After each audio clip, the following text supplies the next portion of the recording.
नागपूर शहराला अतिवृष्टीने झोडपून काढलंय। मंगळवारी 180 मिलीमीटर पावसाची नोंद झालेली आहे। महापालिकेच्या नाले सफाईचं पितळ त्यामुळे उघडं पडलंय। नागपुरात ठिकठिकाणी पाणी साचलंय। मंगळवारी 180 मिलीमीटर पावसाची नोंद झालेली आहे। नागरिकांची मात्र कसरत सुरू आहे। तर महापालिकेच्या नाले सफाईचं पितळ नागपुरात मात्र उघडं झालेलं आहे।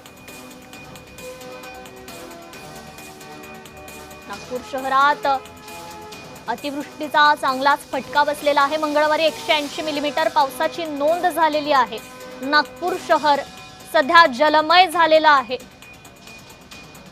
नागपुरात काही ठिकाणी शाळा महाविद्यालयांना सुट्ट्या देखील जाहीर करण्यात आल्या। अधिक अपडेट घेऊयात आपले नागपूरचे प्रतिनिधी तेजस मोहतुरे यांच्याकडून। तेजस, नागपुरात सध्याची नेमकी काय परिस्थिती आहे? नक्कीच आपण जर बघितलं असेल तर काल जे अक्षरशः नागपूर शहरात पावसाने झोडपलं होतं आणि त्याचा फटका जे आहे ते जनसामान्य माणसासोबत जे आहे ते शाळा महाविद्यालयांना सुद्धा बसलं होतं। नागपुरातील प्रतापनगर परिसरात असलेली सोमलवार शाळेमध्ये जे दुपारच्या वेळी पाणी शिरलं आणि त्यामुळे विद्यार्थ्यांना जे आहे त्या ठिकाणी कसरत करावी लागली।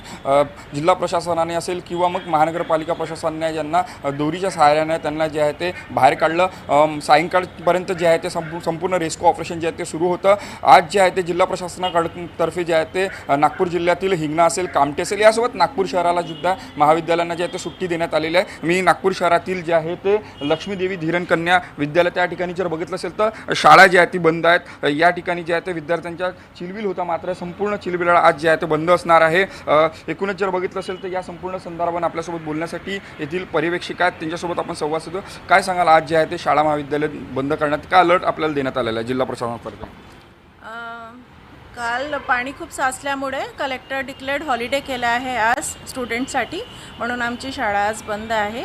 फक्त लोकलच्या मुली येतील म्हणून आम्ही इकडे उभा आहो की त्यांनाही सांगायचं आहे की नका येऊ म्हणून आज, कारण की सगळ्यांच्या घरी पाणी शिरलं असेल, शाळेतही आमच्या काल पाणी जमा झाला होता, म्हणून आज शाळा वगैरे बंद केलेली आहे कलेक्टरने। नक्कीच आपण बघू शकता की जे आहे जिल्हाधिकारीतर्फे ज्या त्या शाळा बंद करण्याचे आदेश देण्यात आले आणि आपण बघू शकता की शाळा जे आहे ते संपूर्ण शाळेच्या गेट जे आहे ते लावण्यात आले नाही। एकूणच जर बघितलं असेल तर नागपूर शहरात जे आहे ते सकल भागात सुद्धा जे आहे ते पाणी साचलं होतं। एकूणच जर बघितलं असेल तर काही ठिकाणी जे आहे ते पाणी सुद्धा ओसरले आहेत। सकाळपासून जे आहे ते ढगाळ वातावरण आहे, मात्र आज सुद्धा जे आहे ते ऑरेंज अलर्ट जे आहे ते देण्यात आले आणि त्यामुळे जे आहे ते कुठेही अनुचित प्रकार घडू नये त्यामुळे जे आहे ते जिल्हा प्रशासनाने जे आहे ते आज जे आहे ते शाळा महाविद्यालयांना जे आहे ते सुट्टी देण्यात आलेली आहे।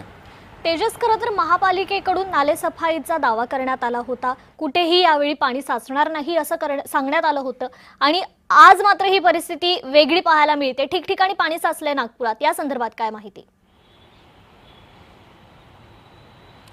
नक्कीच आपण जर बघितलं असेल तर महानगरपालिकेचा दावा जो आहे तो फोल ठरलेला आहे। एकूणच जर बघितलं असेल तर अर्धवट कामं अनेक ठिकाणी सुरू आहेत, त्यामुळे जे आहे याचा फटका जे आहे ते सामान्य माणसाला बसू लागलेला आहे। बेसा असेल, मनीषनगर असेल या ठिकाणी जे आहे ते अक्षरशः लोकांच्या घरात जे आहे ते पाणी शिरलं आणि त्यामुळे त्यांना जे आहे त्या ठिकाणी जे आहे ते मनस्ताप सहन करावा लागत आहे।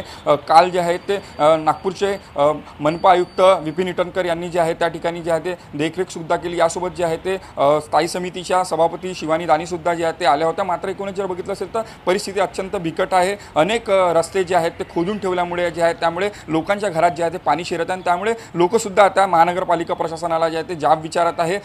ज्या पद्धतीने बघितलं असेल तर उन्हाळ्यामध्ये जे आहे ते नाले साफसफाई व्हावी व जे अर्धवट काम आहे ते पूर्ण बंद व्हावे असे आदेशसुद्धा जे आहे ते मनपा आयुक्तांनी दिले होते। मात्र याला जे आहे ते कंत्राटदाराने तिरांजली दिल्याचे चित्र सध्याच्या घडीला नागपुरात पाहायला मिळत आणि याच्या मनस्ताप जे आहेत ते सामान्य माणसाला जे आहे ते भोगावं लागत आहे।